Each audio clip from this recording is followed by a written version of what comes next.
Live થઈ ગયો કે આ નંબરમાં આરોપી છે. લાઈવ થયો તમે? ના, ના. લાઈવ તો ના લાઈ ના અરે આપણને નહીં પહોંચવા દે, ક્રેટા છે. ભલે ઓનલાઈન પહોંચો લે આગળ લઈ લો. ગાંધીનગરના સેક્ટર 21 પોલીસ સ્ટેશનમાં નોંધાયેલા દુષ્કર્મના ગુનામાં ફરાર ભારતીય જનતા પાર્ટીના ધારાસભ્ય ગજેન્દ્રસિંહ પરમારને ગાંધીનગર પોલીસ હજુ સુધી પકડી નથી શકી અને તેનો કોઈ પત્તો મળતો ન હોવાનું રટણ વારંવાર પોલીસ દ્વારા કરવામાં આવી રહ્યું છે. તેવામાં ધારાસભ્યએ કુંભમાં સ્નાન કરે, ગાંધીનગરના ફાર્મ હાઉસમાં હાજરી પણ જોવા મળે અને તેમ છતાં એવા આક્ષેપો પણ લાગે છે કે ગાંધીનગર પોલીસને હજુ આ ધારાસભ્યનો પત્તો નથી લાગી રહ્યો, પરંતુ દુષ્કર્મના કેસમાં ધારાસભ્ય હજુ ફરાર છે. નમસ્કાર, આપ જોઈ રહ્યા છો ન્યૂઝ રૂમ ને આપની સાથે હું છું પ્રદીપ. ભારતીય જનતા પાર્ટીની જ મહિલા કાર્યકર સાથે દુષ્કર્મના કેસના આરોપી ગજેન્દ્રસિંહ પરમાર ને ગૃહ વિભાગનું સીધું જ રક્ષણ મળતું હોય તેવા સવાલો અત્યારે ઊભા થઈ રહ્યા છે. ગૃહ વિભાગ દ્વારા રક્ષણની વાત એટલા માટે થઈ રહી છે કે પોલીસ દ્વારા તેની ધરપકડ કરવામાં નથી આવતી. જ્યારે પીડિત મહિલાને એક માહિતી મળી હતી કે ધારાસભ્ય ગજેન્દ્રસિંહ ગાંધીનગરના વાસણા ચૌધરી ગામના એક ફાર્મ હાઉસમાં હાજર છે, જેથી મહિલાએ ફાર્મમાં પહોંચી અને પોલીસ કંટ્રોલમાં જાણ કરી, પરંતુ પોલીસ ન પહોંચતા મહિલાએ અંદર જઈને ગજેન્દ્રસિંહ પરમારને ઝડપી લીધો. તેણે તેમજ તેના ડ્રાઈવર સાથે મારામારી કરી હતી અને આ પ્રકારની ઘટના એ મહિલાએ ખુદ જણાવી હતી. અને ત્યારબાદ ધારાસભ્ય ગજેન્દ્રસિંહ પરમાર અને તેના કમાન્ડો સહિતના એ તમામ વ્યક્તિઓ ત્યાંથી કારમાં નાસી ગયા હતા.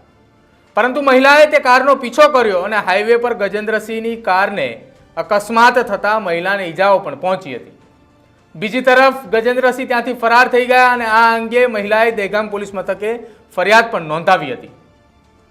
આખા આ બનાવની સમગ્ર વાત જોવા જઈએ તો દુષ્કર્મના કેસના આરોપીએ ભારતીય જનતા પાર્ટીના ધારાસભ્ય અને પ્રાંતિજના ધારાસભ્ય ગજેન્દ્રસિંહ પરમાર છે કે જેઓ ગાંધીનગર જિલ્લાના વાસણા ચૌધરી ગામમાં આવેલા એક ફાર્મ હાઉસમાં હોવાની જાણ એ અચાનક એ મહિલાને થઈ, જેથી મહિલા ફાર્મ હાઉસ પર પહોંચી અને ત્યાં જઈને ગજેન્દ્રસિંહ હોવાની ખાતરી થતાં તેને ગાંધીનગર પોલીસ કંટ્રોલ રૂમને 17 જેટલા કોલ પણ કર્યા, પરંતુ 2 કલાક સુધી એ મહિલા ત્યાં કોલ કરતી રહી અને ત્યાં એ ગજેન્દ્રસિંહ પરમાર ધારાસભ્ય હાજર હતો, તેમ છતાંય પોલીસ ત્યાં ન પહોંચી.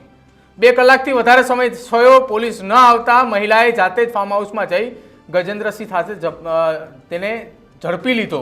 આ સમયે તેને મહિલાને મારવાની અને ગળું દબાવવાનો પણ પ્રયાસ કર્યો હતો. જોકે ગજેન્દ્રસિંહના ડ્રાઈવર સંજયસિંહ ઝાલાએ મહિલાના માથાના ભાગમાં લાકડી મારી હોવાની વાત પણ કરવામાં આવી રહી છે. આ દરમિયાન મહિલા સાથે આવેલ એક વ્યક્તિને તેને બચાવવા જતાં તેણે પણ માર માર્યો હતો. બાદમાં ગજેન્દ્રસિંહ પરમાર એક ક્રેટા કારમાં ત્યાંથી નાસી છૂટ્યો હતો, જેથી મહિલાએ કારનો પીછો કર્યો.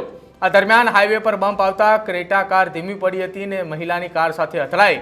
ત્યારબાદ અન્ય વાહન આવી જતા તે કારમાં લઈ અને ધારાસભ્ય ત્યાંથી નાસી છૂટ્યો હતો. મિત્રો, આવા જ વિડીયો અને શોર્ટ્સ જોવા માટે આજે જ અમારી ન્યૂઝ રૂમ યુટ્યુબ ચેનલને સબસ્ક્રાઇબ કરો. 5 કિલોમીટર આગળ કારને ઊભી રાખીને તે અન્ય કારની અંદર પણ ફરાર થઈ ચૂક્યો છે. જો કે અકસ્માતમાં ઈજા થતી મહિલાને સારવાર માટે ગાંધીનગર સિવિલ હોસ્પિટલમાં લઈ જવામાં આવી હતી, જ્યાં તેની સારવાર ચાલી રહી હતી ને ત્યારે અચાનક જ સસ્પેન્ડેડ પીએસઆઈ જીએસ ગોસ્વામી એક ક્રેટા કારના ચાલક સંજય ઝાલાને સારવાર માટે લઈને આવ્યા હોવાની માહિતી મળી આવી છે. એટલું જ નહીં, તેણે મહિલા પર દબાણ ઊભું કરવા માટે સેક્ટર 7 પોલીસ સ્ટેશનના સ્ટાફને બોલાવી ભયનો માહોલ ઊભો કર્યો હતો.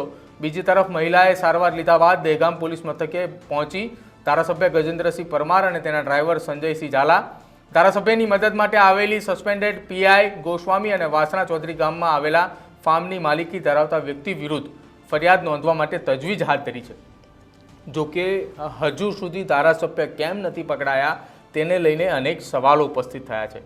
આ ઘટના બની અને 4 મહિના જેટલો સમય પણ વીત્યો છે, પરંતુ તેમ છતાંય આ ઘટના અંગે હજુ પણ અનેક સવાલો ઉઠી રહ્યા છે કે શું ધારાસભ્ય ગજેન્દ્રસિંહ પરમારને કોનું બળ મળી ગયું છે.